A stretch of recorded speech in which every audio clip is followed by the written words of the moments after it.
Warahmatullahi wabarakatuh, para pemirsa. Dalam istilah sosiologi, kita mendengar ada namanya impression of management. Dan dalam istilah psikologi, kita juga akrab dengan istilah split personality, kepribadian yang terpecah. Kalau impression management tadi itu bagaimana seseorang memoles wajahnya di hadapan kamera seolah-olah tidak terjadi apa-apa. Nah, Yusuf Mansur itu memenuhi dua kriteria ini. Dalam video sebelumnya, saya mencoba mengungkapkan bahwa secara kejiwaan Yusuf Mansur itu mengalami gangguan jiwa. Nah, dengan dua argumen ini, maka dengan gampang seseorang melihat, menganalisa, lalu menyimpulkan dengan analisa dan kesimpulan sederhana, walaupun itu belum diputuskan oleh psikiater secara tertulis terhadap seseorang sakit jiwa atau bukan. Split personality itu oleh Yusuf Mansur, kita ikuti video-videonya, itu sangat kentara dan jelas. Dia mengalami kepribadian ganda. Pada saat yang sama, dia mengatakan, saya mendoakan teman-teman semua. Dia tampil dengan mata yang disembunyikan. Dia mengatakan, saya doain ya, pada banyak rezeki, pada malah mengatakan supaya jumpa dengan Nabi. Tapi pada saat yang sama di belakang itu Yusuf Mansur menebar ancaman. Dia mengirim buzzer-buzzernya, bahkan juga mengirim telepon-telepon gelap, mengancam orang-orang yang mencoba mengkritisi sepak terjangnya selama ini. Saya juga termasuk yang kena ancam. Ada telepon-telepon gelap mengancam saya untuk berhenti mengkritisi Yusuf Mansur. Tapi perlu diketahui, sekarang ini zaman keterbukaan informasi dan era reformasi. Yusuf Mansur itu saya kira itu terlambat lahir gitu. Mestinya dia lahir di zaman Orde Baru, atau dia besar di zaman Orde Baru. Kalau dia besar di zaman Orde Baru, lantas dengan umurnya seperti sekarang, mungkin dia bisa mempergunakan harta dan kekayaannya itu untuk mengancam dan menyuruh orang lain untuk berhenti. Tapi sekarang bukan lagi zaman Orde Baru, bukan era militer di mana orang bisa dihilangkan dengan sesuka hati. Kenapa ini kita perlu ungkap? Karena di zaman Orde Baru banyak sekali pelanggaran-pelanggaran HAM yang tidak pernah bisa diungkap sampai sekarang apa ending dari peristiwa itu. Contohnya Dedi Hamdun. Kalau pemirsa masih ingat, Dedi Hamdun itu suami dari seorang artis. Artis itu kehilangan suaminya di dalam peristiwa pemilu tahun 90-an. Apa kasusnya sampai sekarang tidak pernah terungkap. Bagaimana peristiwa matinya juga tidak pernah terlihat jelas. Siapa yang melakukannya juga tidak ada yang tahu yang jelas. Ada orang kehilangan suami yang sampai sekarang tidak kunjung kembali. Begitu juga banyak orang-orang lain yang hilang di era Orde Baru. Bahkan ada sebagian peristiwa-peristiwa itu diakui kemudian, sebagian besar tidak diakui.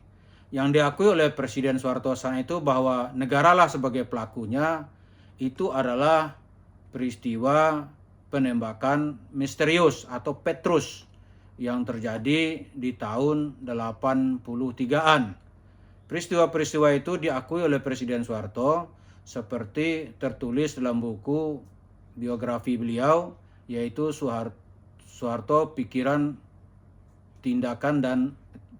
Pikiran Ucapan dan Tindakan Saya, ya.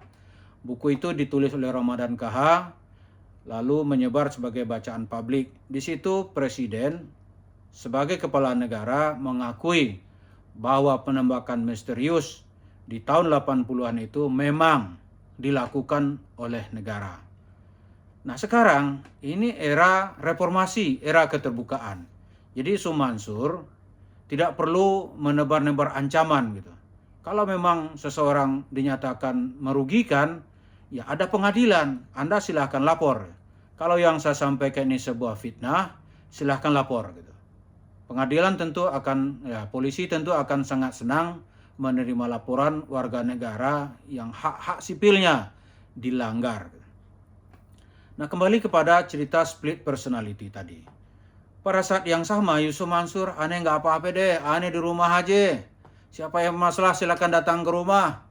Ini saya bisa mendatangkan saksi-saksi. Di antara saksinya itu adalah orang yang menagih hutangnya ke Yusuf Mansur karena investasi batu bara di tahun 2010 ya sampai perusahaannya ditutup. Dia datang ke rumah Yusuf Mansur, itu tidak dibolehkan masuk. Lantas dia menitipkan surat, menitipkan nomor HP-nya, sebulan kemudian baru dibalas gitu. Gini apa tidak mengalami split personality ini? Pada saat yang kedua di YouTube dia bilang kalau mau baik aneh di rumah, orang datang ke rumahnya tidak akan dilayani. Yakin saya. Terus pada saat yang sama dia bilang aneh doain deh biar baik-baik aja. Di belakang Yusuf Mansur kasak kusuk mencari pengacara, mendekati siapapun yang bisa membela kasusnya. Saya memakai belangkon ini agar mengingatkan orang-orang di sekitar Yusuf Mansur bahwa dengan peristiwa ini kita ingin menjadi pribumi bangsa Indonesia. Jadi kalau ada kasus bisa diselesaikan tanpa melalui hukum, ya kenapa tidak Anda selesaikan? Berlarut-larut sampai gugatannya masuk, baru mengatakan ini difitnah. Anda bukan difitnah.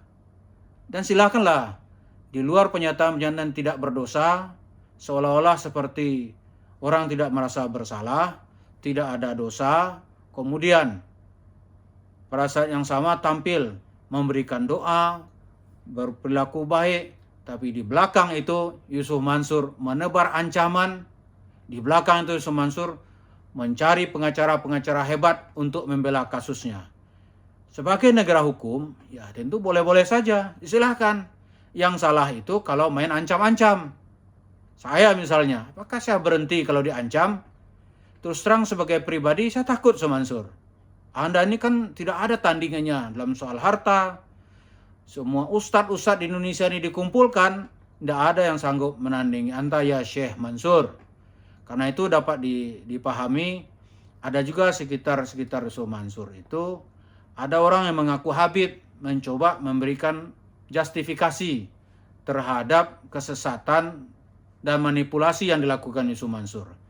Tapi kita tidak tahu Habibnya Habib benaran atau Habib palsu. Karena sekarang ini banyak sekali orang yang mengaku Habib. Kita tentu saja menunggu dulu klarifikasi dari jamaah Alawiyin, Rabitatul Alawiyin yang ada sekarang ini. Benar nggak orang-orang yang mengaku Habib itu benar-benar Habib? Atau itu hanya Habib-Habib palsu yang ingin menjual nama Habib? Tapi yang jelas, apapun yang dilakukan tindakan salah di negara Indonesia ini, setiap organisasi negara bersamaan hak dan kedudukannya di mata hukum. Jadi nggak ada nanti, wah aneh Habib, aneh nggak bisa dihukum, nggak ada cerita. Tidak ada itu. Siapapun yang bersalah pasti kena hukum. Jadi tolonglah yang salah itu Anda nyatakan salah, dinasihati, jangan pula turut membela-bela sebuah kesalahan. Karena kesalahan itu pada akhirnya pasti berakhir dengan kehancuran. Demikian, mudah-mudahan Yusuf Mansur bisa lebih banyak bermuhasabah sehingga tidak mengalami split personality, kepribadian ganda, kemudian tidak tampil di hadapan kamera sebagai impression management, sebagai orang-orang yang merasa tidak berdosa gitu. Di belakangmu banyak korban-korban berjatuhan yang sudah menunggu kasus-kasusnya untuk dilaporkan. Terima kasih. Assalamualaikum warahmatullahi wabarakatuh.